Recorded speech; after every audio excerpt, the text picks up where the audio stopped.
What's up, guys? I'm LQ. This is the LQ Review. Thank you so much for joining me here at my YouTube channel. This is where we talk about all the geeky, nerdy stuff we love to talk about. Movies, video games, comic books, TV shows. If it's geeky, if it's nerdy, we talk about it at the LQ Review. And what's geeky, what's nerdier, what's geekier, what's nerdier than Star Trek? Because right now I'm going to talk about Star Trek Discovery Season 3, Episode 5, called Die Trying.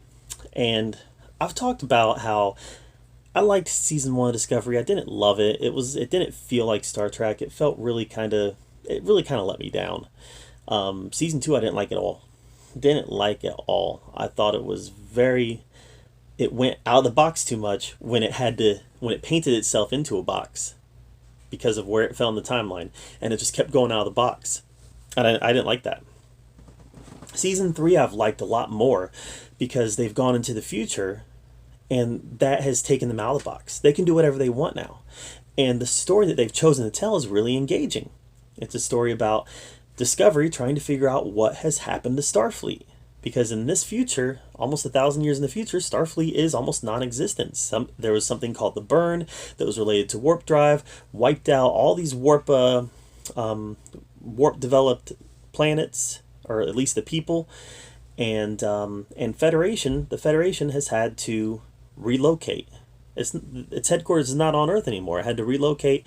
And in this episode, in episode 5, we actually finally make it to the new headquarters of of the Federation. And it's very hidden, and it's very secret, and it's very small. And it's basically a series of star bases in space that's basically cloaked. And I found the story to be very predictable, but it had to be.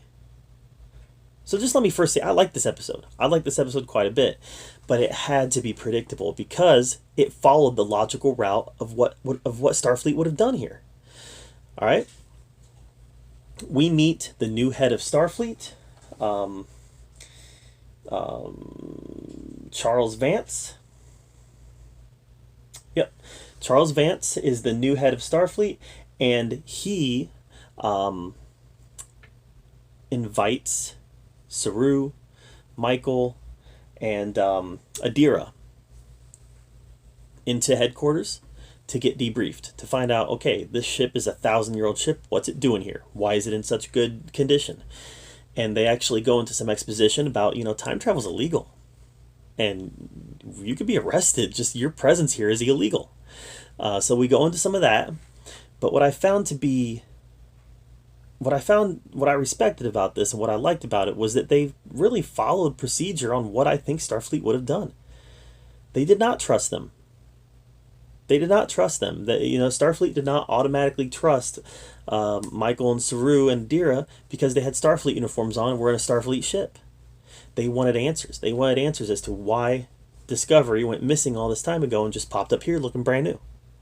They wanted those answers, and they were not going to just immediately align themselves with Discovery until they had those answers. So we went through a whole inquiry, which was rather entertaining, where they went through various officers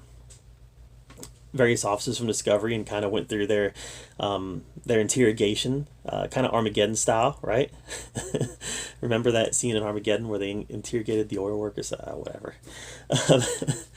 But meanwhile, there was something going on in Starfleet headquarters where a bunch of refugees have been affected by, what are they called? Prions? Yeah, prions, and they only have, they have less than a day to live. And the problem is that the place where they can get the cure is several months away. So Michael's over here like, hey, Michael and Saru, they're like, hey, you know what? We got spore drive. We can get there and back in no time. Trust us. This is how we can earn your trust. And after, various back and forth, they finally decide to let Michael and Saru, and, they finally decide to let this Discovery go and do its job as a way of earning trust. Well, long story short, they're successful in their mission, and at the end, the storyline is you've earned some trust. But there's still some trust that needs to be built here. But they did allow Discovery crew to stay together, as if they won it. I liked the episode. I did. I liked the episode. I thought that it was it didn't really feel like old school Trek, like the Next Generation and the original series, and even like Deep Space Nine. It didn't feel like any of that. And that's oftentimes my biggest criticism of CBS All Access, was that it doesn't feel like Star Trek. But in this case, it didn't have to, because the story was being told in a competent way that didn't take a crap on anything that came before. And that's kind of where a lot of my problems with CBS All Access comes, is that even when they are telling a good story, an engaging story, a well crafted and well designed story, they're crapping on everything that came before as far as Star Trek is concerned. That didn't happen here. Well engaged, or well crafted story, didn't really feel like Star Trek, but it wasn't crapping on anything, so it felt fine. I enjoyed it. I was thinking about this the other day. I was thinking about, what is it about Star Trek Discovery that, yeah, I'm enjoying this season. I really am. I'm enjoying season 3 more than season 1. But what is it about Star Trek Discovery, and even to some extent Picard, that just doesn't make it feel like Star Trek? And I've gone through a lot of that here. I've talked about how Star Trek is supposed to be the best in humanity, and these shows tend to want to talk about the worst in humanity as a mirror to what we are right now.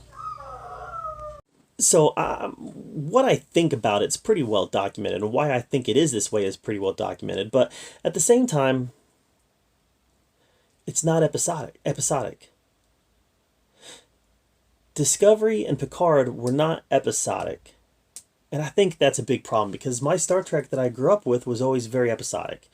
So they would have an episode, and the episode had a story arc, A to B, and that was the end. You had the introduction to the story, you had the rising action, you had the climax, you had the falling action, you had the end. Every single episode. And there was very rarely a season arc. The season arcs didn't happen. Each episode was its own story, and they were all within the context of one season. But each episode was its own story. Yeah, you would have sometimes multi-episode stories, like The Best of Both Worlds, Reunification. Some great stuff, but they were still very self-contained. It wasn't one season-long story. I'd kind of like to see Star Trek go back to that. Just focusing on small stories over the course of a season. I don't know. I'd like to see it. I'd like to see it go back to that. And then we can make the decision on whether or not we actually still like that. Maybe it's nostalgia. Maybe it's the nostalgia for those episodes that didn't have to be a part of a big season arc. I think I'd like it, though. I really do. But Season 3, Episode 5, Star Trek Discovery, pretty good episode. One of my favorites of the season, just because it was fun to finally get to Starfleet headquarters and see what was happening there and finally get some answers. Even though we didn't get all the answers, we got a bunch of them. So what did you think of this episode? Let me know in the comments down below. Make sure you subscribe to my channel. And as always, thank you for joining me here at the LQ Review, where we get to talk about the geeky, nerdy stuff we love to talk about. Until next time, we'll see you later.